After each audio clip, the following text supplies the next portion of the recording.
let everybody pop on.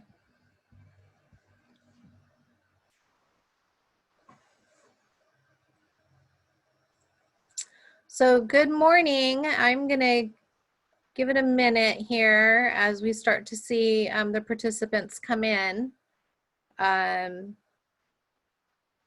previous weeks. I know I got to give it a little bit of time and be patient. So we'll go ahead and do that. Welcome back. Thanks for being here. Again, I believe this is week 8 of College Talks Summer Series. We have 3 great universities this morning: University of Pacific, Ole Miss, and Loyola Marymount University. So I'm excited that you're here and that you're going to hear about these 3 universities. We're going to go ahead and keep the format the same. We'll present, keep Q&A for the end. Unless there's a burning question that needs to be answered, then you can go ahead and put it in the Q&A box. I know that there were some questions that were submitted via registration, and I do apologize that those were not taken out and put directly into the questions I normally ask. So please do, those of you who put those questions in, go ahead and put them into the Q&A box now so that we know what to expect and how to address those at the end. I know that there were, I think, 2 or 3, and I know that they came from parents. So go ahead and type in your question now, and that'll help with guiding us on what you're looking for today. So again, I'm really excited that you guys are here today, and that I'm gonna go ahead and we've got some participants in there. We're gonna go ahead and just get started as they start to roll in. Okay. So this morning we've got, like I said, 3 great universities: University of Pacific, Ole Miss, and Loyola Marymount University. So I'm going to go ahead and I'm going to introduce each one of our speakers in the order that they are going to present. So first is University of Pacific. I have Carlos Hernandez. Carlos is an alumni from the University of Pacific. Carlos has a BS of Business Administration with a concentration in marketing, and is currently pursuing a master's in communications with a concentration in media and public relations at UOP. Carlos was born in, you have to help me out here, Carlos, so I pronounce it correctly. It's Michoacan. Michoacan, in Michoacan, Mexico, and he is a first-generation college graduate. Carlos has been with UOP for 3 years this coming August, well, which is like in 4 days or something like that. He is the primary admission counselor for the County of San Luis Obispo, Alameda County, and out-of-state students from the Midwest and the East Coast.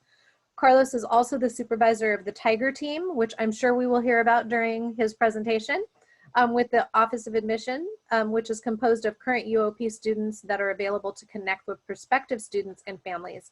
And I know that at this point in time of COVID and everything that's going on, I know that you're probably getting lots of inquiries for that. So that's awesome that your school is doing that. Prior to working with UOP, he was a corporate recruiter for 3 years. So in a completely different profession. So thank you, Carlos, for being here today. Really appreciate it. And we can't wait to hear about UOP. Next, we have Mason Tillman and Jaymonda Roy. We have 2 people who will be presenting for Ole Miss. First is Mason. He is the Assistant Director of Admissions for Campus Visits. Mason Tillman is a 2013 graduate of the University of Mississippi. He earned his bachelor's degree in music education before going on to earn a master's degree in higher education. Total shift in direction, which is awesome for these students to see that you can start off doing something and end up doing something else and be happy in your career. So that's awesome that you told us this. From the University of Southern Mississippi in 2014. Mason has worked with the Office of Admissions at Ole Miss since 2016 and is currently serves as the Assistant Director of Admissions for Campus Visits. So I'm sure he can answer lots of your questions. Jaymonda is an admissions counselor at the University of Mississippi. She is a native to Mississippi, born and raised in the state's capital, Jackson. She graduated from Mura High School and went to complete her bachelor's in English, master's in Southern Studies, and a master's of Fine Arts in Documentary. This is a mouthful. A master's of Fine Arts in Documentary Expression from the University of Mississippi. That's impressive and amazing. She completed her MFA as the first Black woman to receive a degree from that program in 2019. Congratulations, Jaymonda. During her graduate tenure, Jaymonda served as a mentor for a scholarship program where she found her passion for higher education. So once again, you start off deciding to do one thing and then end up doing something completely different. She now serves as the Central Mississippi Admissions Counselor for Ole Miss and is looking forward to recruiting more bright students to Mississippi's flagship university. Thank you, Jaymonda, for being here today. All right, and last but not least, Loyola Marymount University, and I have Janelle. And Janelle, please help me with your last name. Hi, my name is Janelle Abatista. Abatista, thank you. All right, Janelle Abatista received her BS in marketing from Fairfield University. As a New Jersey native, she is excited to cover the Mid-Atlantic and Central California territory and introduce prospective students to LMU. She came to California for a year of service with the Jesuit Volunteer Corps and is excited to stay on the West Coast at LMU as an admission counselor in order to recruit students and familiarize them with the Jesuit identity. I think this then speaks again for you, starting off in one direction and going in another. So all four of you can then speak to, sometimes you go to college with one idea of what you think you're going to do, and then you end up doing something completely different. So maybe you guys can speak to that as you talk about the various programs that you have. In her free time, she enjoys running, reading, and exploring all that Los Angeles has to offer. So I am really excited to hear about all your universities, and I am going to go ahead without further ado, start off with University of Pacific and Carlos. I will go off screen as everyone else will, so that way Carlos will have the floor and we won't distract him. And we'll be going through the presentation. Remember, keep your Q&A, or go ahead, you can type in them in now. We're happy to look at them and get ready for them for Q&A. All right, here we go.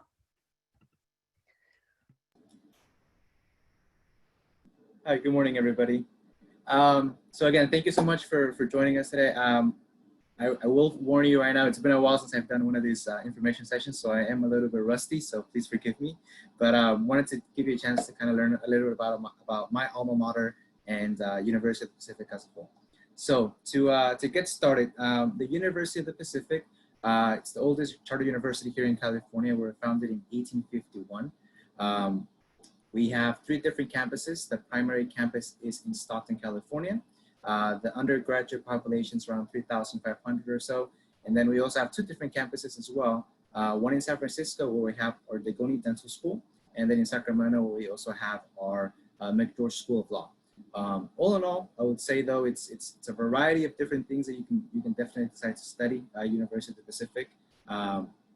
It was originally kind of built as a liberal arts school, but now I would say, kind of leading into here the next slide, going into a variety of programs from liberal arts and social sciences, psychology, sociology, to one of the sciences as well within dentistry. We have our School of Pharmacy as well. Our Conservatory of Music is oldest west of the Mississippi. The business school is where I came from as well, so there's always going to be a special place in my heart for the business school as well too. But we do have a variety of programs that we offer up at the University of the Pacific, which provides you the opportunity to really explore and be able to have the flexibility of changing your mind, which is something that happens a lot when you're in college. So you might be coming in thinking that you want to pursue one specific type of degree and then switch over to something completely different. I would say, and I recommend typically, that as long as you are able to make your final decision, hopefully by the end of your sophomore year, you'll still be on track to graduate in those 4 years. Our programs are designed so that every student coming in can either be accepted into their specific program from day one, or come in as an exploratory major, meaning that you're still undecided. You still want to kind of get a variety of classes your first year, second year, so that way you can kind of really fine tune what area you want to pursue for your degree. So that's a little bit of the programs at Pacific, but some of the most well-known for sure, definitely pre-dentistry, pre-pharmacy, the Conservatory of Music, or School of Engineering and Computer Science as well. When it comes to student opportunities, again, kind of leading into what kind of makes Pacific unique, we have a good amount of the programs are accelerate, meaning that you can pursue not only your undergraduate bachelor's degree, but also your master's, and in some cases, your doctorate degree. Two of the most well-known of the accelerated programs are the pre-dentistry program and the pre-pharmacy program, where you can get accepted into a 5, 6, or 7-year track from day one. If you can get into the 5-year track, you're basically doing 2 years of undergraduate work, filling in your requisite courses for graduate school, and then doing 3 years to earn your DDS for dentistry, or your PhD there with pharmacy as well. A couple of the other programs that are blended in that similar fashion going into a 5-year track would be our master's within engineering. So you would do 4 years of engineering, where in disciplines like mechanical engineering, computer, civil engineering, and then doing a 5th year where your undergraduate degree and financial aid will be able to be accessed into that 5th year as well. So you'll be able to graduate in 5 years with not only your bachelor's, but also your master's degree as well. Same thing with our accounting blended program, where you can do 4 years to get your general business administration degree, and that 5th year getting that master's in accounting and be ready to take your CPA.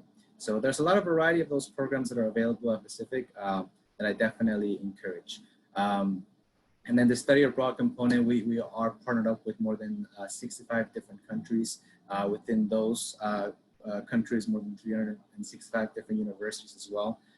There's not a very big requirement there. You have to maintain at least a 2.5 GPA, which is a C average, and have at least sophomore standing to participate in study abroad. The financial aspect of it as well too is all of your undergraduate tuition and scholarships and financial aid will be assessed into your study abroad. So your only out-of-pocket expense is just your plane ticket to wherever you're going to be going to. So something that I definitely encourage. That's something that I myself did not get a chance to participate because I immediately thought it was going to be an extra expense coming into it. And I wish I would have been able to kind of sit back and really explore the possibilities, because it is really a great opportunity to do study abroad. I would just say make sure that you're talking with your counselors to make sure that you're taking the right classes at that university, abroad, so that way everything that you take there can come back and be transferred into your remaining part of your degree as well. And then here, if we can go to the next slide here. So the other component at the University of Pacific is the career services. This is something definitely that's important to not only you, but also your family as well, your parents. It's that return on investment. So as Nagla kind of explained to you, I worked as a corporate recruiter right after graduating from the University of Pacific in 2015. And one of the cool things that I was able to do was basically be able to complete a full circle recruiting process. So as an undergraduate student and current student at Pacific, I was able to participate in the events that the Career Service Center provided for me, which included mock interviews, actual face-to-face, real-life interviews as well with employers of those companies. And then afterwards, I was able to come back and be on the other side of the table as well as actually an employer myself, and be able to provide opportunities for internship opportunities for the current UOP Tigers, and also be able to hire them right after graduation as well too. So one of the beautiful things about Pacific is that because of the history that we have being here since 1851, because of the small class sizes that we offer with, you can say the smallness of the Pacific community, we really hold strong ties with our alumni network as well. So all the employers that you see here on the screen, with Deloitte, with Google, with Lawrence Livermore Lab, with Tesla, those recruiters are actually Pacific alumni that are coming to the university. So you'll be able to have an easier conversation as you're talking about career opportunities, internship opportunities, and just be able to kind of start networking at an early enough time to be able to be prepared for after you earn your degree and kind of pursue your first job out of college. The other component of Pacific is being able to live at Pacific. So one thing, and now if we can go to the next slide, please. So living at Pacific, there is traditionally a 2-year on-campus living requirement. Obviously, with the times being, the current times we're in right now, that's definitely not that happening right now. But traditionally, we do have a 2-year on-campus living requirement where your first 2 years, if you live outside of a 50-mile radius from the university, you would be living within the dormitories.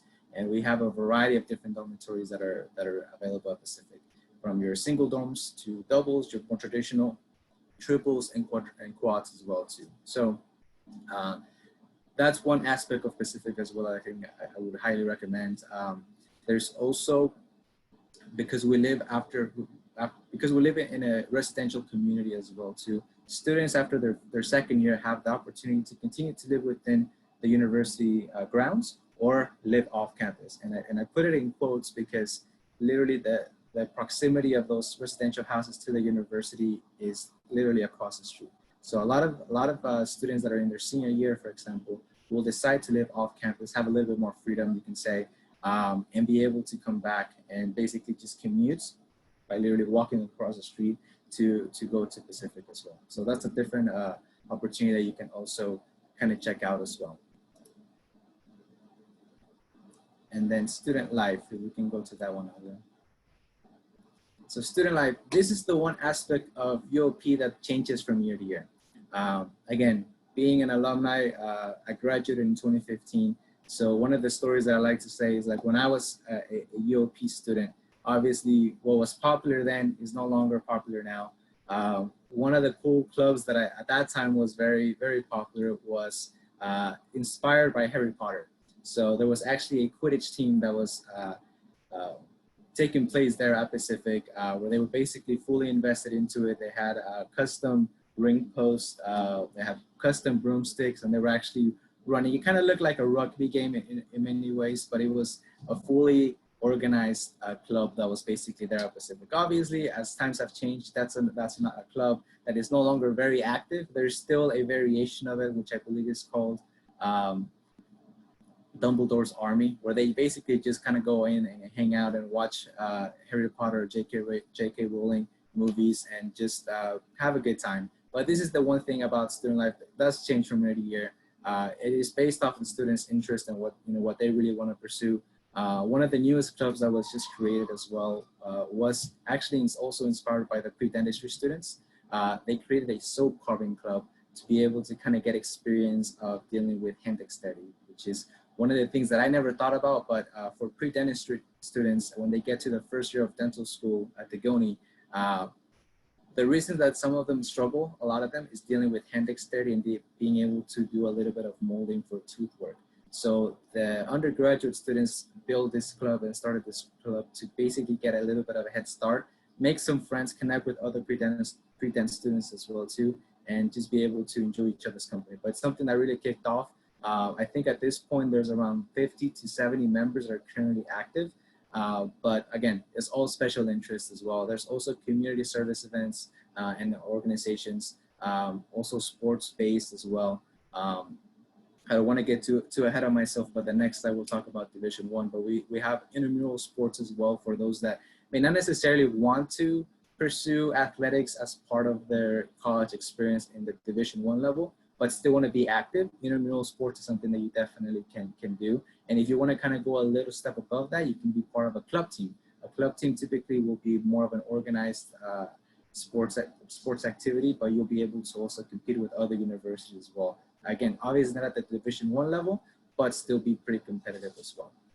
And then Tiger Escapes, those are just activities that the Student Life Center will kind of conduct, usually around 5 to 6 per year, to basically get you out and explore the Stockton community and also the surrounding areas. Because we're so close to Tahoe, there's a lot of activities that happen in Tahoe as well, whether it be skiing or just going to the lake, doing hiking, going to Yosemite. So there's a lot of different activities that the Student Life will basically put on every year to kind of just get students to vibe with one another and get to know each other as well. And then moving on to the athletics, we are a Division I school. We're part of the WCC. And as you can see from those pictures that we have there, two of our most well-known sports is water polo and men's soccer. Basketball is kind of on the rise. We're slowly kind of getting back in there. This past year, our coach, Damon Stoudemire, was able to get us there. I think we were number 4 in the division, record around like 22-6, 22-7. So, but when it comes to water polo, I would say that's definitely still our bread and butter. We're typically ranked top 5 in the nation. And then soccer, we've kind of had, this last year was not the best, but the previous 3 years we had made it to the NCAA tournament and we were in the top 25 consistently throughout the year as well. So again, Division I, if you want to pursue, we have 17 different types of sports teams as well. And then coming into something that you guys are probably very interested in scholarships. So when it comes to scholarships, there's two different ones that you automatically will, there's ones that will be automatically considered and others that you have to apply separately.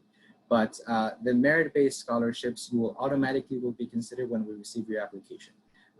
Those can range anywhere between $12,000 to $24,000.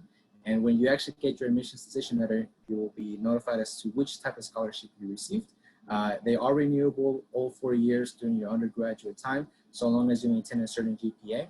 And then on top of that, we will have additional scholarships that you would have to apply separately, like the Powell Scholarship, which can go up to a value of $42,000 per year. The deadline for that would be December 1st. So any potentials that you guys have as friends that are applying here for the fall, definitely make sure that you keep that one in mind. We have the Pacific Legal Scholars Scholarship that can go around $3,000 per year as well. The Pacific Legal Scholars kind of is also a segue into our law school as well, and it's open to any major. So you can be a psychology major, an English major, and as long as you basically tell us that you're thinking also about law school as well, you can be asked to interview for the Pacific Legal Scholars Program and potentially chosen to be able to receive that additional scholarship as well. On top of that, we have conservatory. Again, we mentioned the Conservatory of Music being the oldest west of the Mississippi. They have scholarships that vary. So anything from music therapy, composition, performance, education, you'll be able to potentially get additional scholarships that I think they can range up all the way up to about $15,000 as well.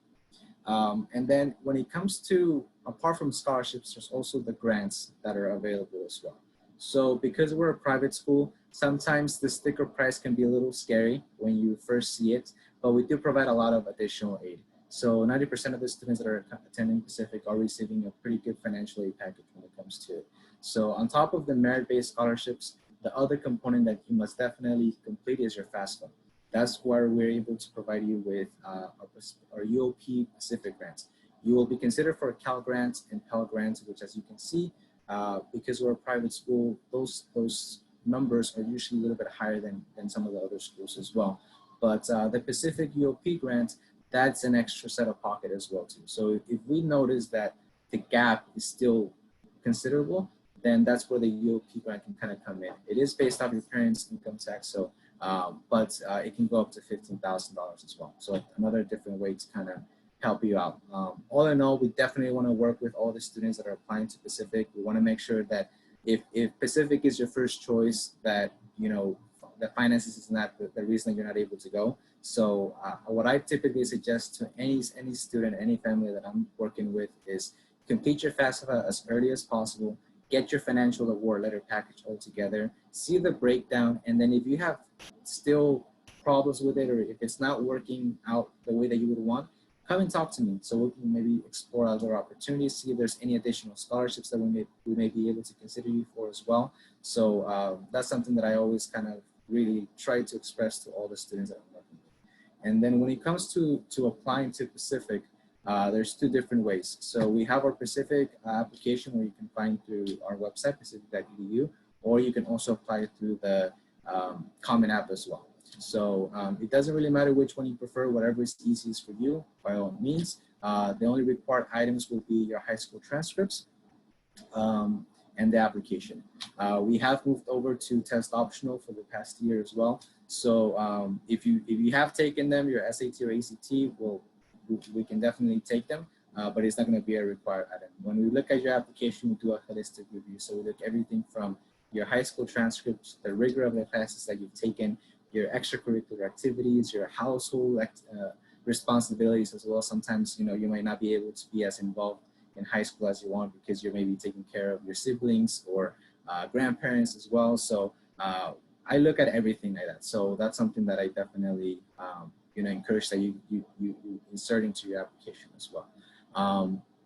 The other thing to remember as well is just the deadline. So for any of you that are interested in pre-pharmacy or pre-dentistry, your specific deadline is November 15th. You must receive your application at least before that time. You can also apply November 15th if you're doing early action.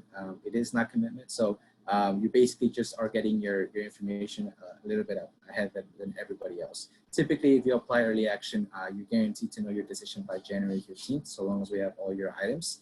Otherwise, you can apply January 15th for regular admission as well. But those are the only two things there to keep in mind. I'll keep the questions obviously towards the end. So I'll pass it over here to Mason and Jamada. But thank you again so much for listening to me. Thank you so much, Carlos. I appreciate that. So, hey, everybody. My name is Mason Tillman. I serve as the Assistant Director of Admissions for Campus Visits here at Ole Miss. Before we really dive into our presentation, I'm going to let Jamanda introduce herself and share some quick updates with y'all. Hey guys, thanks Mason. So happy to be here with you all today.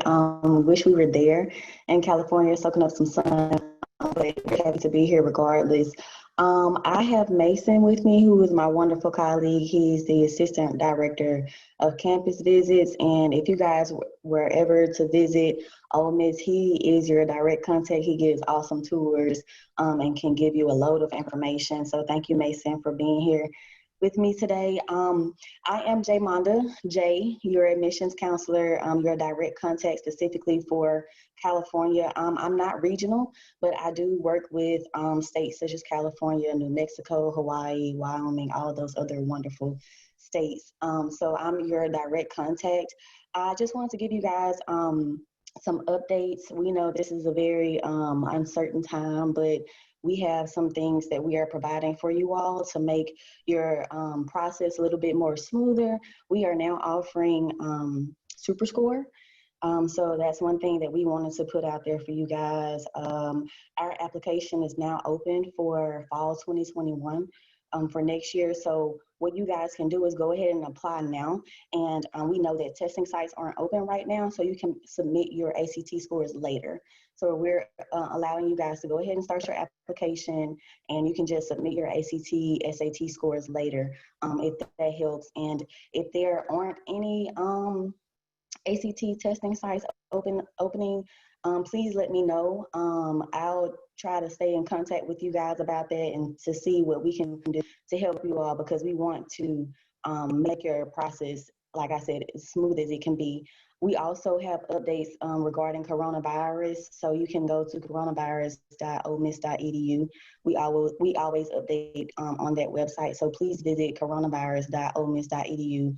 Also visit admissions.olemiss.edu for any questions. So happy to be here, and I'll let Mason take it away. Thanks, Jamanda. I appreciate it. Yeah, so I told Nangla I'm really bad about rambling. So I'm full of fun facts. I'm going to try and stay within my 15-minute window, but I'm really excited to share some of this information with you guys. And so in thinking about the University of Mississippi, a lot of the times we really kind of get labeled as a large institution because we're in the SEC. And so technically speaking, we're the largest university in the state of Mississippi because of our student enrollment. We are the flagship institution in the state of Mississippi, so we're the oldest public school. We opened in 1848. But in looking at our enrollment, that total number is just over 22,000. That includes our medical school and our law school.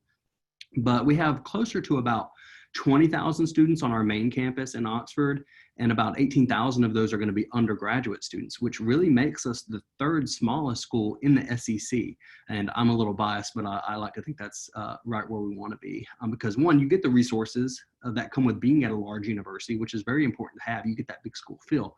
But at the same time, it doesn't take you an hour to walk from one side of our campus to the next. And we're able to keep our class sizes fairly small because of that. So you really get more of the environment of being in smaller class sizes and being able to navigate our campus very quickly.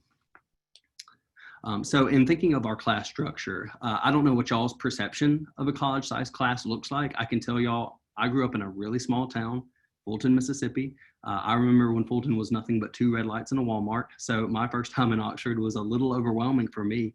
And I had this vision in my head of what I thought my classes were going to look like. And that was basically, I thought they were going to be, 200 or 300 people in a class, and it was going to be nothing but auditoriums, because that's what you typically see in the movies, right?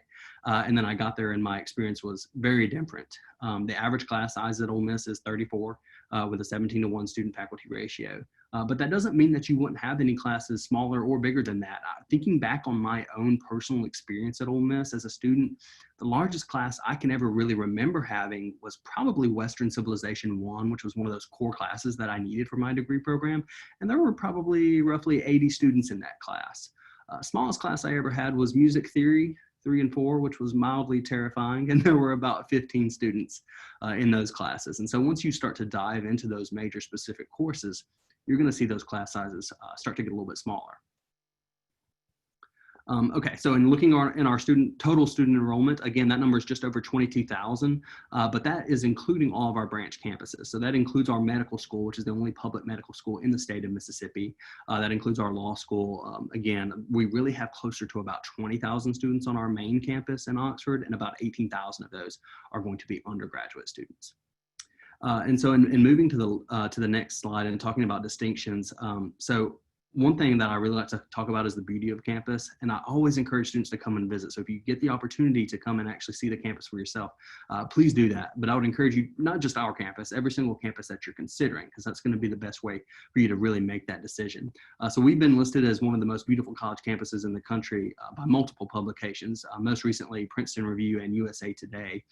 There are so many parts of our campus that kind of look like parks. And I'll give you all a fun fact. The original layout of our campus was actually designed by the Olmsted family, which is the same family that designed Central Park in New York City. So they designed several college campuses back in the day, but we were one of them. And so that's why there's so much landscape involved in our campus, and it makes it absolutely beautiful.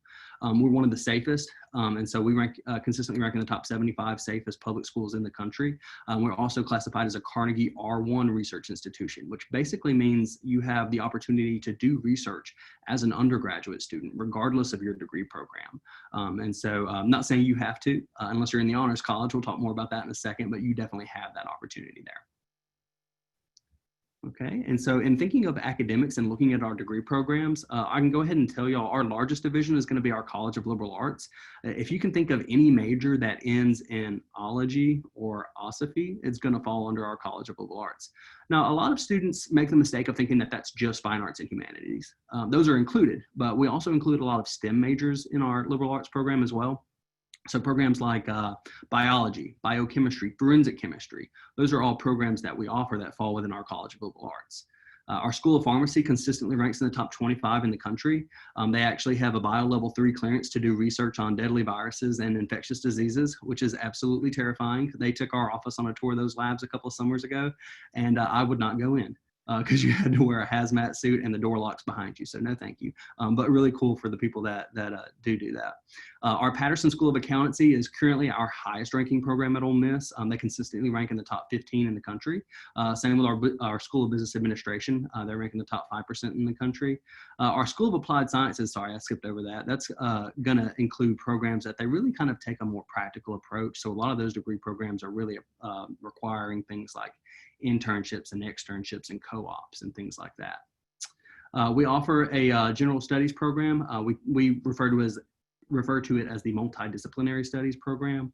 So that gives students the opportunity of kind of catering their degree program to meet their own specific interests. And so they can choose 3 different programs and receive a minor in each of them and earn a bachelor's degree in multidisciplinary studies.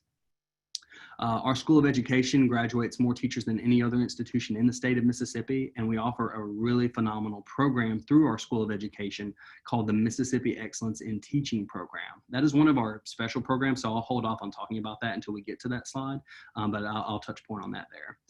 We have the oldest School of Engineering in the state of Mississippi. There is a separate requirement to be accepted into our School of Engineering, so we require our students to have at least a 3.0 core high school GPA and a 25 on the math subsection of the ACT. School of Journalism and New Media actually houses our fastest growing degree program, which is integrated marketing communications. So it kind of takes that traditional journalism to a more modern route. So it's tying in things like social media, modern technology, and public relations with traditional journalism. And a lot of our students that are going through that program are going on to work for companies like SEC Network, ESPN, Fox, Disney, companies like that. So we also have our pre-professional track areas. So the way it works at Ole Miss is that you can actually major in whatever you want and be put on a pre-professional track. And so, I mean that because a lot of students feel like they have to do something science heavy like biology or biochemistry to be a pre-med major, or sorry, to be on the pre-med track. And that's not really the case. I know students who majored in business who were on a pre-med track and are now practicing physicians in their states, respectively, because the way it works at Ole Miss is you're advised through 2 separate offices. And so you'll be advised through your major specific office. They're going to make sure that you're doing everything necessary to graduate in 4 years with your bachelor's degree. But then you're also going to be advised through our health professions advising office, and they're going to make sure that you're doing everything necessary to apply and be admitted into medical school. And like I said, we have the only public medical school in the state of Mississippi, but we have students who are accepted into medical schools across the country. All right, let's go to the next slide. Okay, so in talking about our special programs, these are programs that are competitive to get into. And so you have to be accepted into the university, but then you also have to be accepted into these programs separately as well. So the first one on this list is our Sally McDonald Barksdale Honors College. And so they don't typically just look for you to meet a certain threshold, you know, like you're automatically accepted in if you have a 31 or higher. That's not really the case. They review each student holistically. They typically take no more than 10% of each incoming class, but they review each student holistically. And what I mean by that is they're more likely to accept you if you have a lower ACT or SAT score, but you have a strong GPA and a strong resume with leadership skills and community service and things like that, versus a student with a perfect ACT score, but nothing to show for it. And so they have been known to accept students with 24s and turn away students with 36s in that regard. So some benefits to joining the Honors College: they cap their class sizes at 15. So you'd never have an honor session course with more than 15 students in it here. They get priority registration, and they also get 24/7 access to the Honors College building, which is kind of like the Gryffindor common room of campus. It has a koi pond out front. You walk in and there's a lounge with a fireplace and a kitchen, and that is your space 24/7. But you are required to do research in the Honors College. Those students are going to be required to write a thesis. Typically, they start working on that their junior year, and they'll defend it their senior year. The Trent Lott Leadership Institute is going to be for students that want to study public policy leadership. So they actually have a built-in component with that program where they are required to spend time in Washington, D.C. as a cohort, meeting with different politicians and leaders of our country. The Center for Manufacturing Excellence is currently the only program of its kind that we've been able to find in the country. So what this program does is you're earning a bachelor's degree in manufacturing, but you're choosing an emphasis in either engineering, accounting, or business, and it ties all those things in together. So all of our students that are accepted into that program, they have full access to a 12,000 square foot manufacturing floor that's located right in the center of our campus.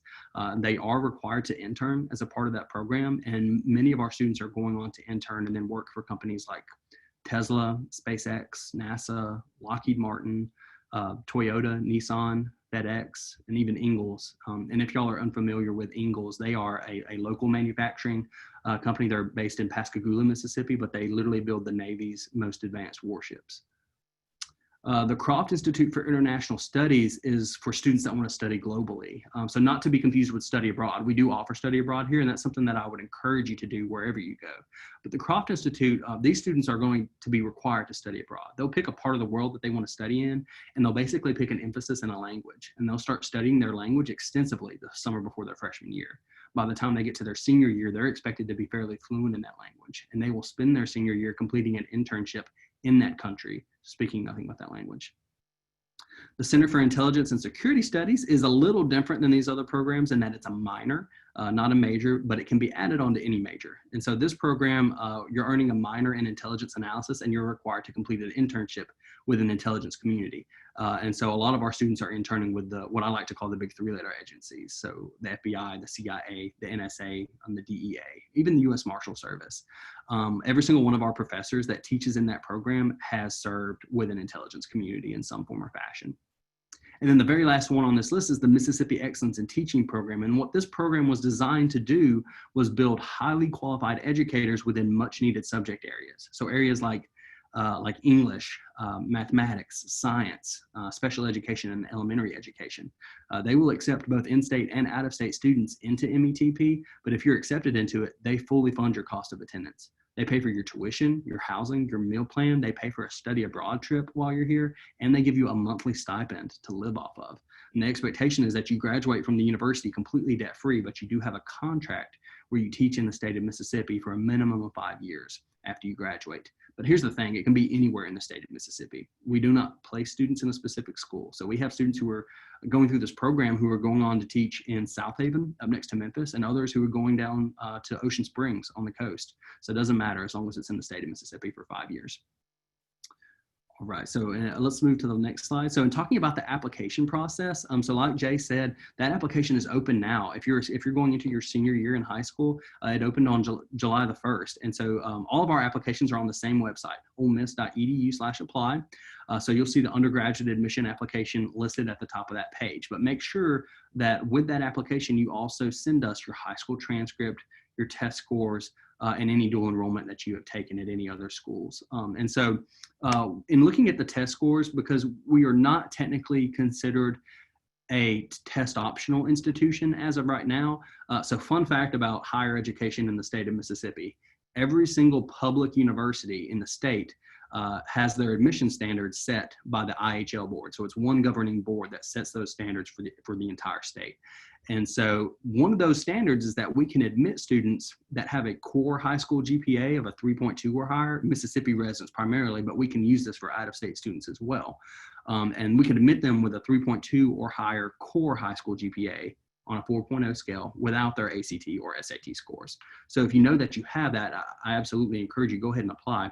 And then like Jay said, even if you don't have that, you can still apply, and then you can take that test once you're able to and still send them to us. We do still require them for scholarship purposes. So I highly encourage you to take it once you are able to and continue to send us those scores.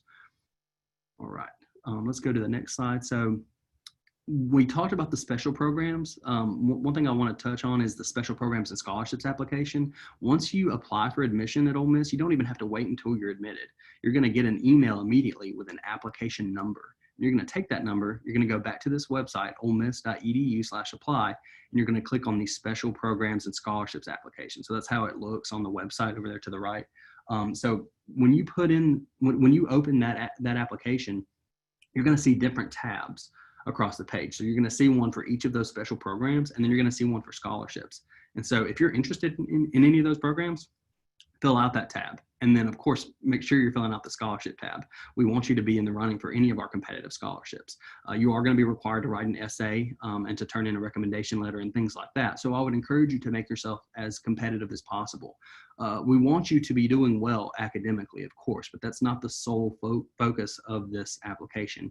We also, two things that I will tell you that I think will sell you further than anything else are leadership skills and community service. So if you have those things, talk about them. Make sure you point those out in your application and in your essay. The priority deadline for this application is January the 5th. And I should have written that out in my PowerPoint, but January the 5th of your senior year. So if you have a calendar, write it on your calendar and write down the deadlines of any other institutions that you're considering. Make sure you don't miss any of those. But priority deadline for this application is January the 5th of your senior year, okay? So we also offer a lot of non-competitive scholarships as well. I typically refer to these as automatic because it's exactly how it sounds. You don't have to fill out an application for these scholarships. As long as you meet the requirements, then you get the scholarship. So a lot of that is going to include like academic merit. So your AT score, your SAT score, national merit semifinalist, valedictorian, salutatorian. The Barnard Scholarship is an Ole Miss, like an institutional scholarship that we award to students who have received or have earned national merit semifinalist, have earned that status and choose us as their first institution, and they receive the Barnard Scholarship on top of that. And then the rest of these that you see here are all listed as non-competitive scholarships. Now on the next slide, I have I believe a chart for ACT and SAT score. So this is kind of changing because of us moving to a super score institution. This will likely change a little bit. So just keep that in mind. This was for the most previous academic year. For in-state students, that starts at a 23. For out-of-state students, it started at a 25. And this is on a per year basis. So this is how much scholarship money these students are receiving per year. And this is also with a 3.0 GPA. So I would encourage you, once you have the opportunity to take this test, I always encourage students to try and have that test score as high as they can get it by that January the 5th deadline. But even if January the 5th comes and goes and you still feel like you can do better on those tests, you can continue to take it until you start school at Ole Miss. Literally, like if you take the June or July test date right before the fall semester starts in August and you increase your score, we will increase your automatic scholarship, okay? All right, let's move over to the next slide. Yes, our cost of attendance. Okay, so I know nobody really likes talking about cost, but I always like to be upfront about it and talk about, so you know what to expect. This is pretty straightforward for the most part. This is for an entire year, so not per semester, but just for the entire academic year. Tuition's $8,718. This was for the 2019-2020 year, but we haven't made any changes for the upcoming year, so it's stayed the same. Mississippi residents only have to pay the tuition part in regards to tuition. They only pay that $8,718. Non-residents have an additional $16,000 fee on top of that. We're still a lot more affordable than a lot of our SEC counterparts, but I still recognize that that's a lot of money. So we try to offset that cost as much as possible with different scholarships, which is why you saw an additional amount given for non-residents with those merit-based scholarships. But know that some of these things that we list on here are a little overestimated. So like housing is a little over $6,000, but that's the most expensive housing option that we offer. That meal plan is a little over $4,400 for the entire year, but that's an unlimited meal plan. You could literally eat 10 times a day on that meal plan if you wanted to. Unless you're an SEC linebacker, there's no reason to get it. We have many more affordable options. So we do this for two reasons, really. One, I want to give you an accurate estimate of what it looks like to come to school at Ole Miss if you wanted these things, because I'd rather you get here and be prepared for that versus not being prepared for it. But then at the same time, we're only legally allowed to stack scholarship money up to our cost of attendance. And so when we were estimating our cost of attendance, we used the most expensive we could of everything, because that means we can stack scholarship money up to that amount, regardless of what all you're getting. So I hope that makes sense. If y'all have questions about that later, please let me know. All right, so let's talk a little bit about student life, and then I'll kind of wrap it up after this. So I loved being a student at Ole Miss. I loved every second of it. There are so many opportunities to get involved, both on campus and in the community. I was a music major for my undergrad, so I was involved in band every single year I was at Ole Miss, and I loved it so much. I got to travel the country and meet all kinds of really cool people. We have close to about 400 student organizations. So I like to think that there's something for everybody to find, to get involved in, something that they're passionate about. But if even out of that 400 plus, you can't find anything that you're interested in, you can create your own organization. And I mean that. We have students that do it every single year. Just a couple years back, we had a group of students who created an esports club because they were really passionate about competitive video gaming. And now they sell jerseys for them in the bookstore, which I think is really cool. But also, I'll tell you this, no matter where you go, it's really easy to get into a routine of going straight from class right back to your room. And I would encourage you not to slip into that routine. The university does such a good job of bringing in guest lecturers and traveling artists and musicians and Broadway plays and all these different things to campus. I really encourage you to take advantage of those opportunities, because you never know when something's going to be a once in a lifetime thing. And I'll give you an example. My second semester at Ole Miss, we had a guest lecturer that came to campus. His name was Elie Wiesel. He was the author of Night. He was a Holocaust survivor. He came and he spoke in our Performing Arts Center to a sold out crowd. And I'm so grateful that I went to that event, because I got to hear that man speak and share his story. And then he died just a couple of years later. And so I'll never be able to hear that man speak again in my life, but I'll never forget having heard him speak that semester. And so you never know when something's going to be a once in a lifetime thing. So make sure you take full advantage of those opportunities as they present themselves wherever you go. And then my last little thing to talk about, go and visit the city as well. So I know it's easy to go and visit the campus, and it's good for you to do that, but inevitably you're going to be spending time outside of the classroom. And so I think it's important for you to not just visit the campus, but also the city that the campus is in. Make sure you feel comfortable in both, because that's going to be the place that you call home for the next 4 years of your life. Oxford is a quintessential college town. It was literally made for the university. I mean, there's a ton of great bookstores and boutiques and restaurants and all kinds of stuff. I always encourage students to go eat at Ajax Diner. It's right on the square. The macaroni and cheese will quite literally bless your life. I mean, you'll gain 10 pounds, but you won't regret it. It is so good. And then Square Books is like my favorite bookstore to go to. I can't take my wallet in with me, because I will spend my entire paycheck in that store. And then we have a double-decker arts festival every spring semester that we host on the square. And so that's what this picture is from.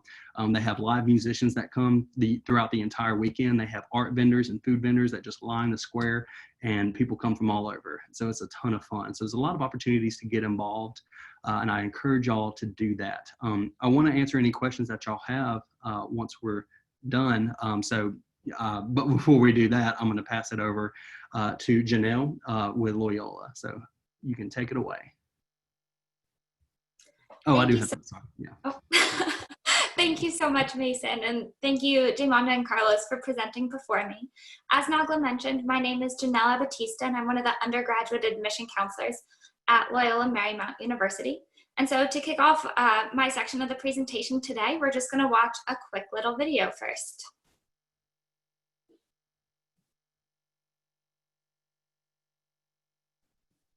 Nagla, do you happen to have the sound available? Sorry.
All right, so that just gave you a quick glimpse into the university.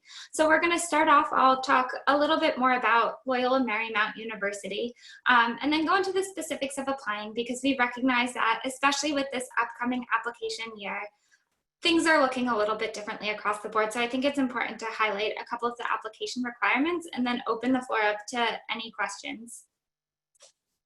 So in terms of Loyola Marymount University, we're going to be discussing how we are a mid-sized Catholic Jesuit university, and you'll see that theme throughout what we're presenting today. So with that, we're going to show a brief video regarding the mission of the university, and you'll see that come to life throughout all elements of the LMU experience. My personal favorite thing about Loyola Marymount University, there is a path and place for everyone. Curiosity and intellectual exploration are encouraged at LMU. We offer more than 150 degrees, certificates, and credentials to prepare each individual for lives of meaning, purpose, and professional success. The three central tenets of the LMU mission are encouragement of learning, education of the whole person, and service of faith and promotion of justice. In keeping with our Jesuit tradition, Sacred Heart Chapel is the symbolic heart of campus. We are a Catholic Jesuit school, but you don't have to be Catholic to attend. We welcome all students and celebrate all forms of diversity. My only question, are you ready for LMU?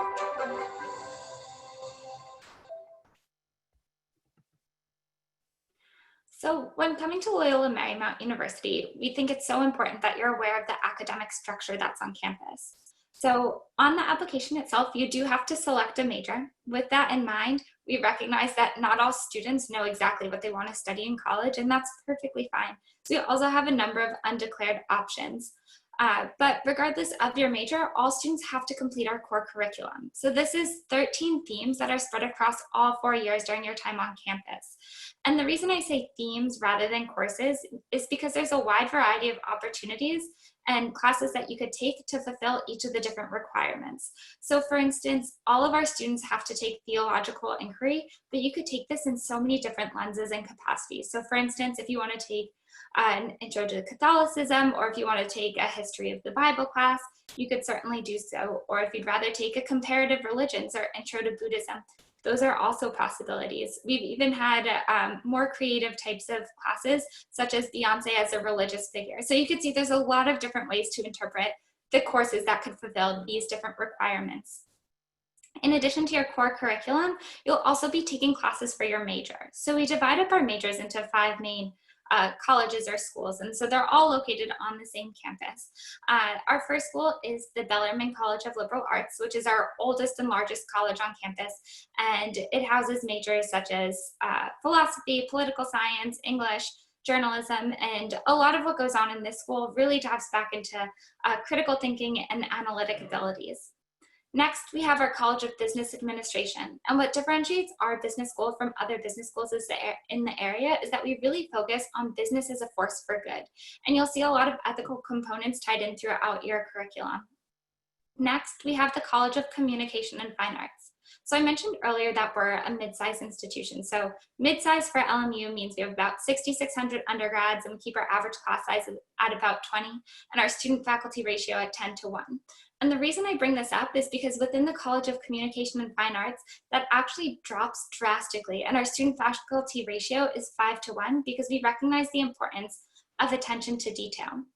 And the reason we group communication with fine arts within this school, because we recognize not many places do that, is because we view them both as dialogue. So whether you're up on stage presenting in front of a group of people, or you're on stage performing through dance, or you've created a painting and you have a whole gallery filled with them, you're conveying a message through all your different forms of art and communication. And so we really think it's important to have that attention to detail so that you're able to properly articulate the message that you're conveying. So that's part of the reason why we dropped down that student-faculty ratio in that school. Next, we have our School of Film and Television. So SFTV is ranked in the top 10 in the country pretty much every year. So the ranking we like to go to is by the Hollywood Reporter, and they consistently rank us as number 8. There's a couple of reasons that we stay within this top 10 ranking. So first, we update our equipment so it's on par with what they're using in the studio. So it's really nice when you land that internship or the job and you're going into the studio on your first day, you're already familiar with all the equipment that's available because it's what you've been using in your classes. We've also streamlined the LA County film permit process so it's affordable and accessible for students to actually film within Los Angeles. And then finally, in my opinion, this is one of the most important parts about SFTV, is that you own the rights to your work. Anything you produce or create belongs back to you as a student. And this is applicable across all of our different colleges, but the reason I bring it up within the School of Film and Television is because a lot of other colleges and universities actually have caveats around their film school where they'll take ownership of what you've created. So we know that you're talented and capable, and we want to make sure that you take ownership of what you've done.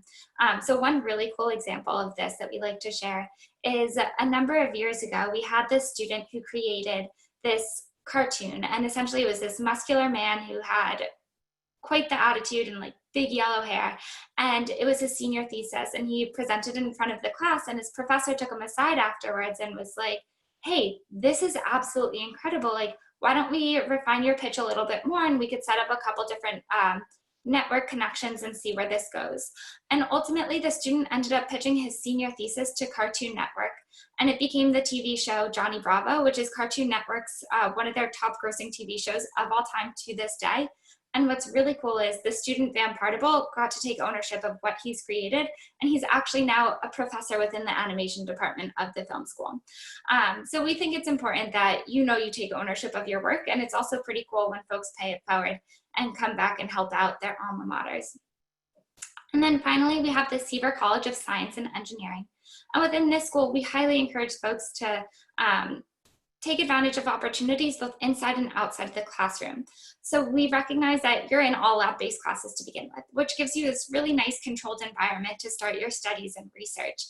And it keeps the class sizes really small, so your professor will know how you're doing, where you're doing really well, and where you may need a little bit of extra assistance. They also start to find out what you're passionate about. So when you start to pursue those different research opportunities, the professors will tap into their student body in order to help them conduct research in those areas as well.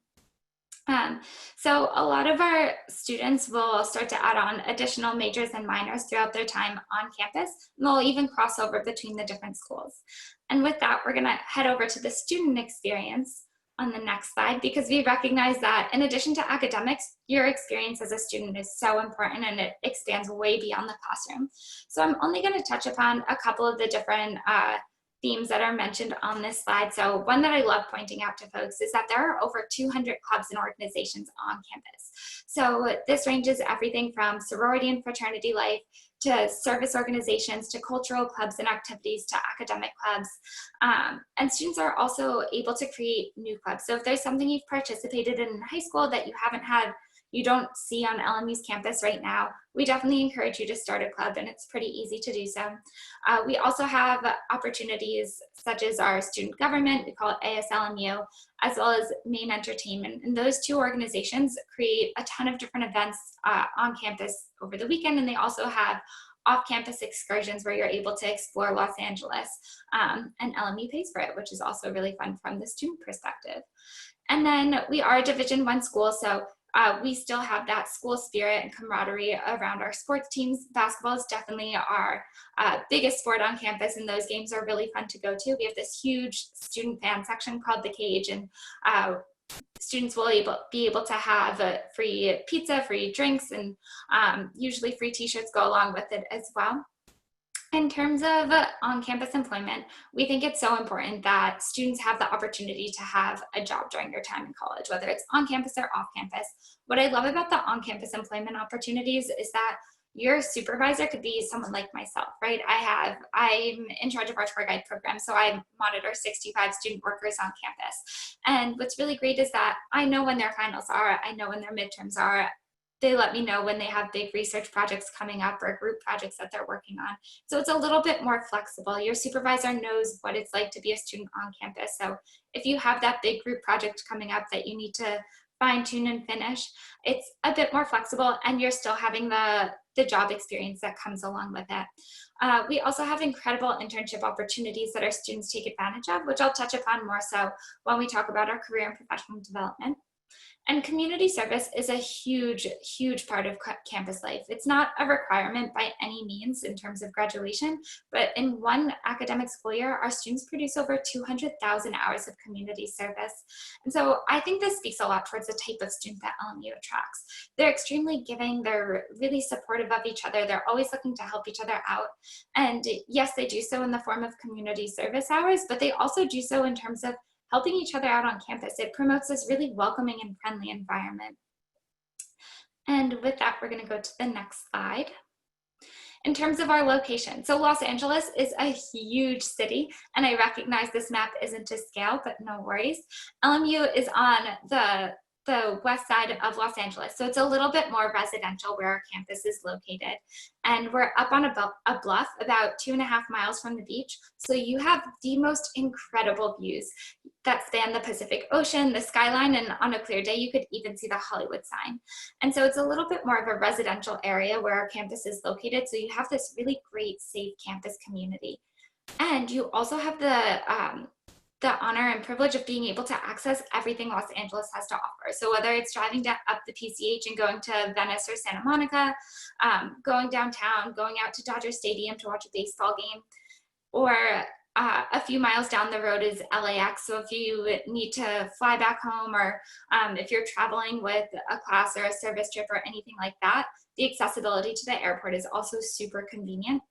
And right at the base of campus, there's this area known as Silicon Beach. So essentially, Silicon Valley and that whole tech bubble are shifting a bit further south and setting up right at the base of our campus, which is absolutely incredible for our students because they're able to go down to Silicon Beach for tons of different interview opportunities and jobs as well. So you have companies like Google, SpaceX, Tesla, Microsoft, EA, who else is down there? Hulu, the Honest Company, they're all right at your fingertips. And what's even more paramount upon that is that these companies also come up onto our campus and interact with our student body, which is thanks to our Career and Professional Development Center. And so CPD does an absolutely incredible job of helping our students during their 4 years on campus. So whether it's starting your first year and building your resume or your LinkedIn profile, they're there for you as a support. They also encourage our students to get off campus as well through a series that we call our career tracks and site visits. So our site visits are located in Los Angeles, and our students have the opportunity to meet with different alumni, different parents, or some LMU affiliates, and see what it's like to be in their workplace for the day. You get to shout at them, see if you vibe with their campus culture. or their company culture, excuse me, or you walk into their office and you're like, wow, this may not be the place for me, but I'm glad I'm experiencing it at this point in time, so I know this during my college experience versus 5 years down the road. I know across the board, all of the presenters today, we've all mentioned how we've had different career shifts throughout our time. So this having site visits allows our students to recognize different types of campus culture that are out there. And we also expand our site visits into career tracks, and these happen across the country as well as internationally. And so they occur over the longer breaks. So the picture you see here is from our New York City career track, and this is a group of our fine arts students that went. And they actually had the opportunity to go behind the scenes on Broadway because one of our alum is working backstage on Hamilton. So they got to see what it's like to work in that capacity. They also had the opportunity to go to the Alvin Ailey Dance Company and participate in a workshop there and start networking. And while our fine arts students were geared on a fine arts venture, we actually also had a group of business students that got to go out to New York on that same career track, but their career track ventured a little bit differently. And they got to go into the big four accounting firms. They were networking on the floor of the New York Stock Exchange, and they were meeting up with different alumni in New York City. So yes, we definitely have those connections in Los Angeles, but they also span across the country. And in years past, we've also done international career tracks as well, which is pretty cool. And another unique opportunity to help our students in terms of stepping off campus is through our Vocari retreat. So this is geared more towards our sophomores or transfer students. It gives them the opportunity to reflect on their first few years of college and really start to figure out if they don't know what they want to major in, what they're passionate about, and how to translate those passions into an academic field. Or maybe they do know their major and they're starting to figure out what it is to do with that major at the end of the day, right? You could have two different communication majors who want two very different career paths. So this retreat gives our students an opportunity to step back from campus, to take the opportunity to reflect on their time and start to figure out how to navigate the twists and turns that your career path may hold. And another really cool opportunity that we provide our students with, so we recognize that more and more internships are being unpaid or they're for credit opportunities, but we think it's important that you're being compensated monetarily as well for your internship. So we provide our students with grants of up to $2,500, so you don't have to worry about choosing between a paid or unpaid internship, because we're going to be able to fund you for those unpaid opportunities as well, so that you're really able to pursue the internship that you want, where you could get the experience that you need versus having to decide purely based on the costs that come along with that. And so now for the next slide, this is just a showing of a couple of the different places where our current students and young alumni are either interning or working. So you can see it's a wide variety of opportunities, from the entertainment industry to the business side of things, the tech world, to the startup culture as well. So a lot of opportunities that are out there. And within 6 months of graduation, 97% of our students are having a positive outcome. So we define this as having the next step lined up, whether it's through employment or graduate school. So on typical years, this varies between 97% to 99%. So we conduct this survey annually. We also want to make sure you're being fully supported during your time at college. So whether it's through the Academic Resource Center, having the tutoring that you may need or want, if you're a first generation in your family to go to college, we have a first to go community, because we recognize that the transitions for a first generation student may look a little bit different than that of a student who's had one or both parents go to college. We also offer ethnic and intercultural support services on campus as well. So whether you take that in terms of being an Asian Pacific Islander student, Black student services, Chicano Latino student services. Also we have Jewish student life, LGBT student services, and Muslim student life. So there are just different offices to support you, regardless of what your ethnic or what your background may be. We also offer disability support services. So if you required any sort of accommodation during your high school experience and you want to translate that over to your college experience, whether it's from a 504 plan or an IEP, we offer different supports, whether it's extended time on testing, or if you need help with note taking, the disability support service is able to work with you through those accommodations. We also think that your mental health and well-being is so important, especially at this point in time, right? The world has been so chaotic lately. We want to make sure that you're in a good place mentally. So we have a number of different therapy and support services.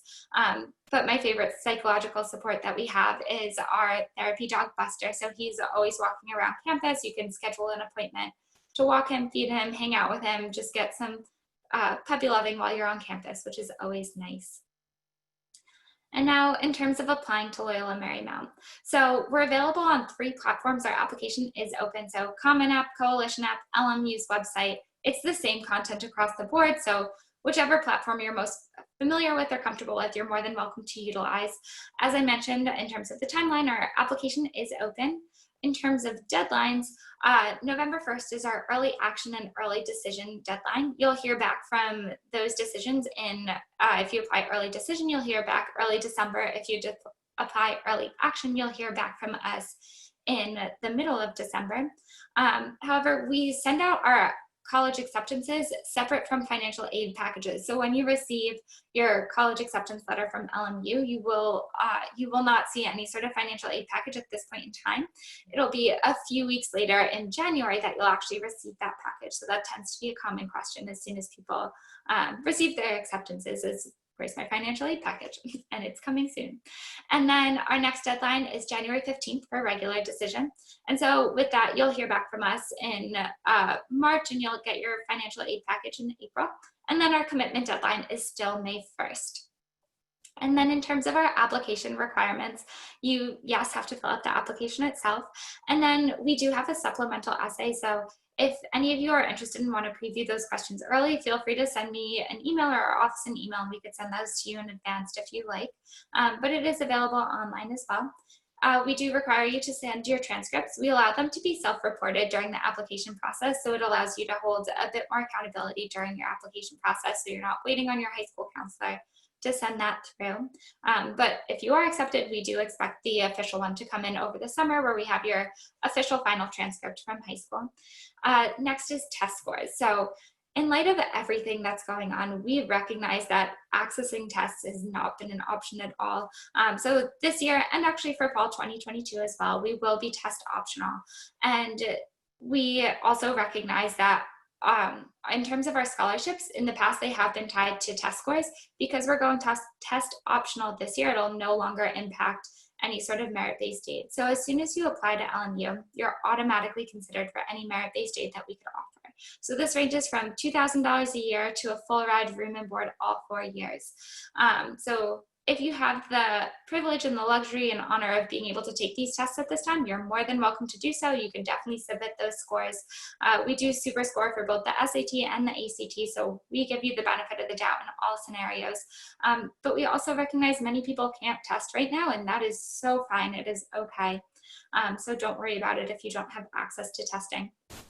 Next is a letter of recommendation. We only require 1 letter of rec. On average, students submit 3.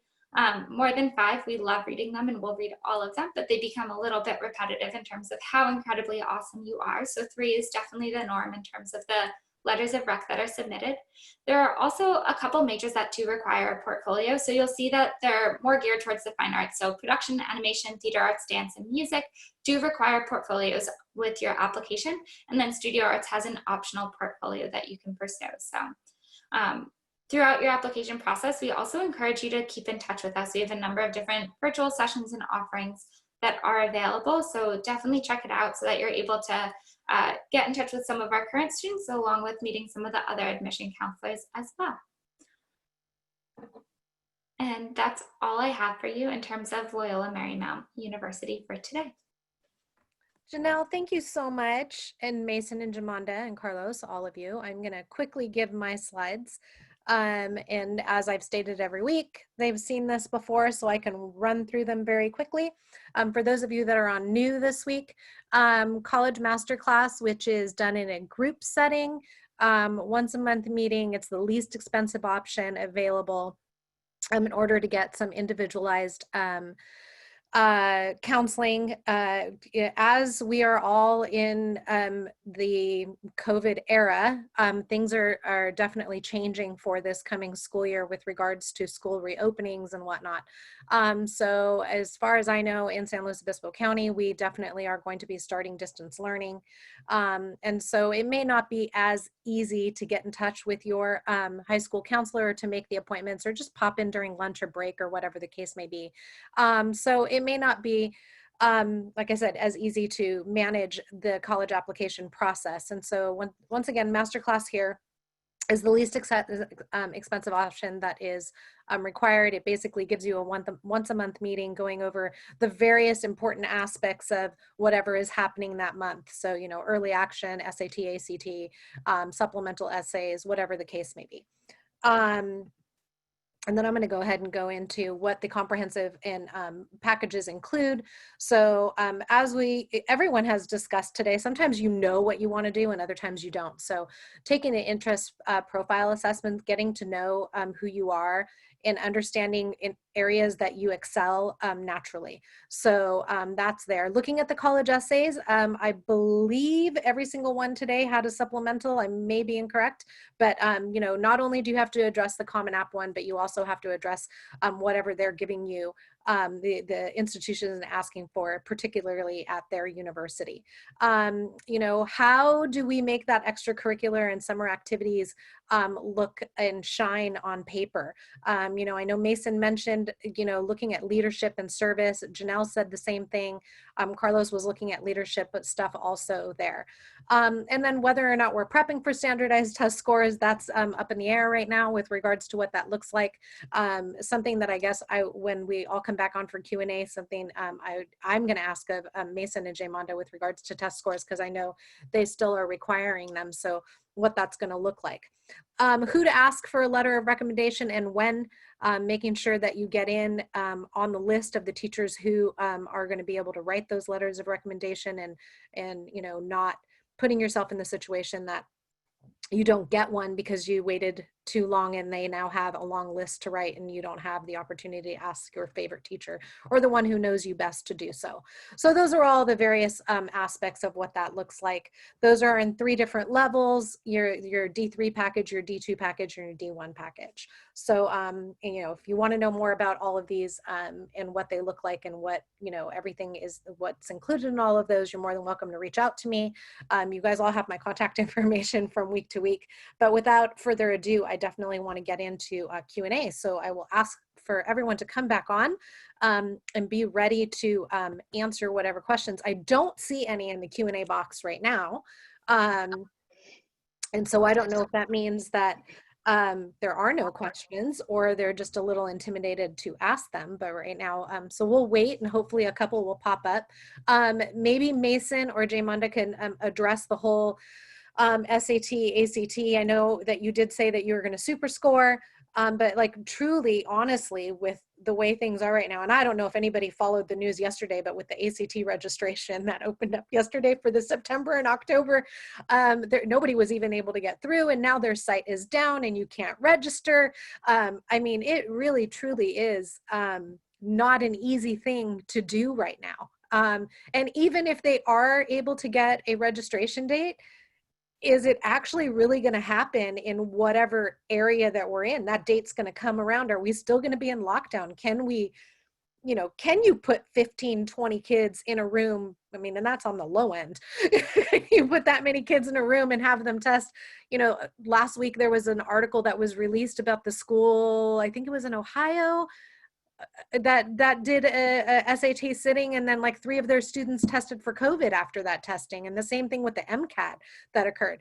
So like truly, how is that going to be evaluated if a student cannot sit before January, which is when I know that's, you know, so I know that's a ways away, but you know, not seeing the light at the end of the tunnel just yet. What does that really look like? Yeah, so we actually just talked to our financial aid, one of our representatives today, and that's something that they are considering because we do understand the difficulty in this. Honestly, like members on our team, we wish that that wasn't, an option, but we do, like I said, we do have those competitive scholarships. Like Mason mentioned, we have those competitive scholarships. So we look at your ACT, your SAT, your GPA, and most importantly, your SAT. So we do all that into account. But if that is the case, I'm sure that they are taking the necessary actions to possibly and so as we continue to get more information about that, we'll be putting updates out. But as of right now, we are not test optional, but we are allowing students to, submit your test scores later. And we'll just see what that looks like. Okay. I kind of want to piggyback off of what Jay was Yes, saying. please. So one difficult thing about, I think everybody at the university wants to be test optional. And Jay kind of mentioned that, and you can really hear that when we collaborate with all of our campus partners. Everybody really wants to make that move, and that's one difficult thing about the way our governing board is set up, is that if we're not test optional, then that means every public institution in the state of Mississippi is not test optional, because if one of us does it, then the IHL has to prove it for everybody, and they haven't done it yet. And I think it's really frustrating because you can hear a lot of the universities are, I think, trying to put that pressure on them to make that decision. It's hard for me to say whether or not that's coming. I think if they were to go in and cancel every single ACT for the rest of the fall semester, they would kind of force their hand. It's hard for me to say that, 100%, but I think we're hoping it does. But like Jay said, as of right now, we're not. But one of our admissions requirements, at least for Mississippi residents, but this is really what we look for currently in regards to out-of-state students too, is that if they have a core 3.2 GPA, then we don't have to have that test score to admit them. So for admissions purposes, we have that kind of opt out, if that makes sense. But for scholarships, we still need them for the merit-based. So I think we're still trying to find out ways to get around that. Okay. Well, thank you very much for clarifying. I think it's just, there's a lot of stress involved around it, a lot of anxiety, unfortunately. And what that looks like. I don't know what it's like in Mississippi, but like I said, here in California and definitely in our county, we are starting off distance learning. So they're going to start school and they're not even going to be on campus. So, everything that they've been told for the past 12 years on what to do and when to do it is now exactly not that. So, I think they're just trying to navigate that and what that looks like. So thank you for clarifying. I'm waiting for questions. I'm waiting for questions. What does this mean? I don't see any. No questions? Nothing? Nobody wants to ask about anything? We're going to wait. Somebody will give me a question. Somebody creative will come up with a really good question. Who can I call on? Looking here.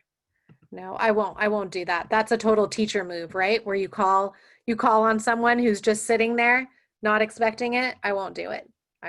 But no questions, anyone? If there are no questions, I'm going to go ahead and I'm going to leave it at that. Oh, there's one. Look at that. Well, merit, but oh, there's another one. Now they're popping in. They knew that I was going to start calling on them. That's why. All right. So will merit-based scholarships that used to be based on GPA and SAT scores now be based only on GPA? So we can go across the board. We'll start. How about we start the way we gave the presentations: UOP, Ole Miss, and then LMU. So for us, yes, GPA will be one of the biggest ones.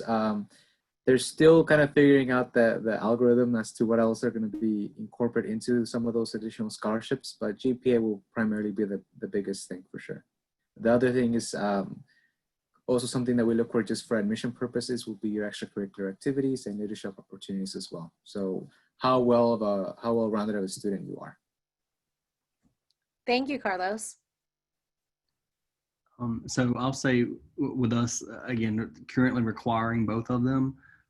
We'll see if we do make any changes there. Of course, the first thing we'll update will be our website.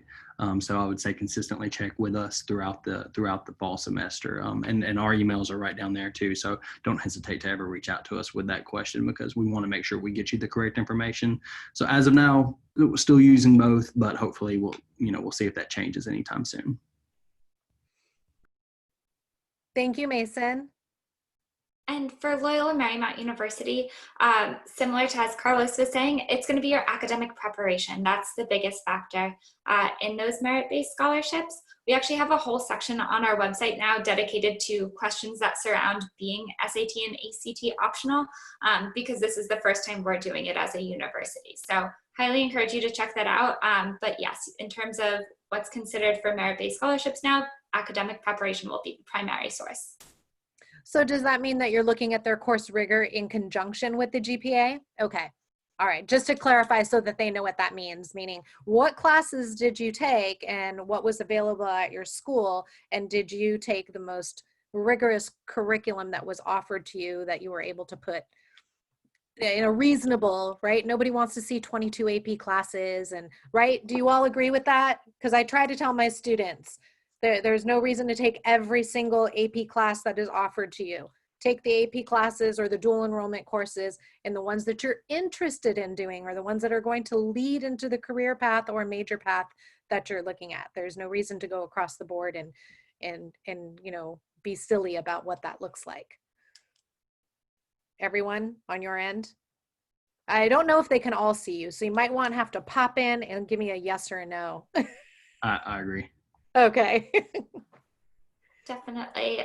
Your mental well-being is so important to us, and making sure that you're not overwhelming yourself and inundating yourself to a course load that you can't handle. And that's okay to know what your limits are. We think it's so important to be able to recognize first what you're passionate about. So as Nagla was saying, like finding those areas that you really do want to excel in and honing in on them. And we don't expect you to take 5 APs every single year, and most high schools don't even offer it, you to have that capacity. So don't stress yourself out for no reason. Your well-being is so much more important to us than that AP test score, class, what have you. We want you to be okay and continue. Thank you, Janelle. Yes, I definitely agree with Janelle there. I personally would rather see 2 or 1 AP taken throughout, and then obviously your other classes still being, A's and B's, as opposed to taking 5 APs and then getting C's and a potential D there. So I think flexibility, got to be a little strategic as well on how you want to go and set yourself up, especially if you've never taken an AP class before. You don't know the rigor, the additional expectations that class may have for you. So be strategic, start off with 1 or 2. You feel like you can handle and maybe take a little bit more, then go about it that way, but don't start off with 6 from day one, because then you're just setting yourself up for a very awkward surprise. Yeah, great. Thank you, Carlos. All right, so the other questions coming in, does the Catholic requirement, so I'm assuming this one's for you, Janelle, apply to high schools that have 4 years of religion? It's not Catholic specific. We leave it open as theological inquiry, so that all students do have to take this theological inquiry requirement. If you've taken Catholic classes all 4 years during high school and you want to explore something new, by all means, there's so many opportunities. So there's classes that I'm sure weren't offered in your high school, such as street art and the Bible. You could take classes that are more comparative based, so you could learn different lenses and different views. We think it's important to have an open faith and open spiritual mindset. And so it's important that you continue that journey, and it doesn't have to be Catholic specific. We just want you to be open-minded about what possibilities are out there. Thank you, Janelle. That was a good question. All right, do we have any others? So as I end all the presentations, we've got emails and contact information on screen. So Mason said it, everyone said it, Mason, Carlos, Janelle, Jaymonda. You need a question answered, you email them and they will get back to you. Once again, these are your admissions counselors. They're the ones that are going to be reviewing your applications. They're the ones that are going to be reading about it. So, so speaking of that, how about I throw this out there? How many of you guys, because you are the admissions counselor for the region or for California, what is the degree of demonstrated interest that you guys look at during the application process? Is that something important? So if they email you a couple times and they request to have a personal visit or these kinds of things, when it rolls around for the application, is that little bit of connection going to make a difference? Could it be the, you know, the straw that breaks the camel's back to lean towards the yes, you know?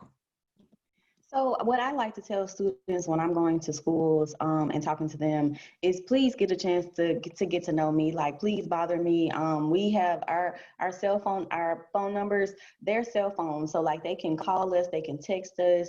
And in the end, we suggest students for scholarships. I just started last November and I got a chance to meet this wonderful girl, Tatiana Davis. And I suggested her for our stamps scholarship, which is one of our top scholarships at Ole Miss, and she was awarded for that. She was a great student. She was the first Black salutatorian at Brandon High School in Mississippi. And so when you get to know us and you continue to talk to us and grow those relationships,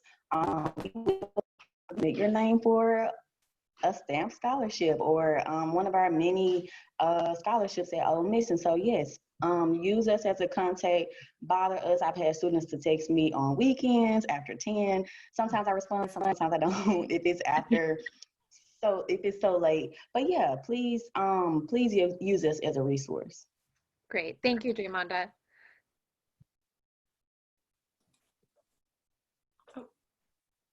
I was gonna say, do you want to go, Janelle? That's fine. But yeah, so for me as well, so I mentioned in my kind of slides, two of the most competitive programs that are very, very hard to get into, or it's definitely pre-dentistry and pre-pharmacy. And with those interactions that I have with those students, yes, it could make it or break it for them. If I have had interactions with them throughout the whole admissions process, and I know that they're really invested in this program, then yeah, I would advocate for them when we have our kind of staff meeting to decide who gets those final spots. So that definitely plays a big part of it. And then I didn't really touch too much upon this in the presentation, but again, I am kind of similar to what Janelle does as well with like the ambassadors coming to working at Pacific. When those opportunities for work come up, for work study or just having an on-campus job, if we had those interactions and we know the type of student that you are, it might give you a chance to, you know, get a step ahead when it comes to the interviews as well. So all those little interactions, from a simple phone call to obviously now with this, you know, admission process changing here for the fall, we're not going to be able to be on campus with the high schools, but virtual meetings with yourselves, with your parents will go a long way. So I definitely just encourage you guys to reach out to not just us, but any of your top 10, top 15 colleges that you're considering. Reach out to your specific admission counselor, start building that relationship with them, because they'll give it to you straight. You know, obviously our job is to try to give you guys an idea as to what our specific university has to offer. But at the end of the day, if we think that maybe, you know, another university might be a better fit for you, we'll also, you know, give you those options as well. Thank you, Carlos. And thank you for being honest about that. So for Loyola Marymount University, it's a little bit different. We actually don't take into account demonstrated interest during the application process. So anytime you meet with us, it's purely informational. We are quite the chatty bunch. So any questions that you have, we definitely encourage you to reach out. We recognize that the college discernment process can be stressful and overwhelming. We want to be able to alleviate that stress for you. So definitely keep in touch, ask questions. We also have a number of events that are specifically catered for you. So we have a number of virtual sessions where you could engage with our current students. We dive deeper into the different colleges. And so these are all supports to help your process be smoother so that you could figure out if LMU is the place for you, or as Carlos said, like, it's also important to know maybe it's not the place for you and we could point you in the right direction, whether that's going to Ole Miss or going to UAP. We think it's so important that you're finding your home and you're finding that fit. And as much as we'd love it to be LMU, we just want to be a support for you throughout this journey. Thank you, Janelle. That's really important. I always tell them fit. And that's part of the reason why I believe that this, you know, doing these interactions online are important, especially now that you guys are not going to be traveling in the fall and coming to the campuses like you normally do. And, there's the possibility that they're not going to be able to travel in the fall and do campus visits. So reaching out to you, talking to current students, doing the online virtual tours. I know it's not the same as being on campus, but it's something instead of nothing. And hopefully, I know we're going to get past this. We're not going to be in COVID for the rest of our lives. So it will happen. It's just as to when it's going to happen and when it's going to happen in your college application process, that we don't know. So using these resources that you have, Janelle, Jaymonda, Carlos, Mason, all the others that have been on in the weeks past and the ones that are coming in the future, use that to your advantage. They're there for you. Make sure you reach out and contact them for anything that you need, or you reach out to me and do the same. Okay, so I'm going to go ahead, unless I've got any last minute questions that are going to pop up, I'm going to go ahead and I'm going to thank you so much for being on. Next week, we've got 3 universities on again. The following week is actually on the 11th is going to be a little interesting. It's going to be academy specific. So those of you who are looking at West Point Military Academy, the Naval Academy, or the Air Force Academy, don't ask me how I got all 3 of them to agree to be on the same day, but I did. They will be on, and I'm looking at an academy education, and that's on August 11th. August 4th, I'm blanking right now. I think I have UCSB on there, a UC school, and I can't think, but they're on the list. So for those of you who want, but the academy specific one I think will be interesting for those of you who are thinking of it. So once again, Carlos, thank you so much. Thank you. Thank you. Mason and Jaymonda, thank you. I appreciate you being on in the time zone change. Thank you for having us. Yeah. And Janelle, thank you so much for being with us today. We really appreciate it. And for all of you that are out there, don't forget to reach out and have a good rest of your week. We'll see you next Tuesday.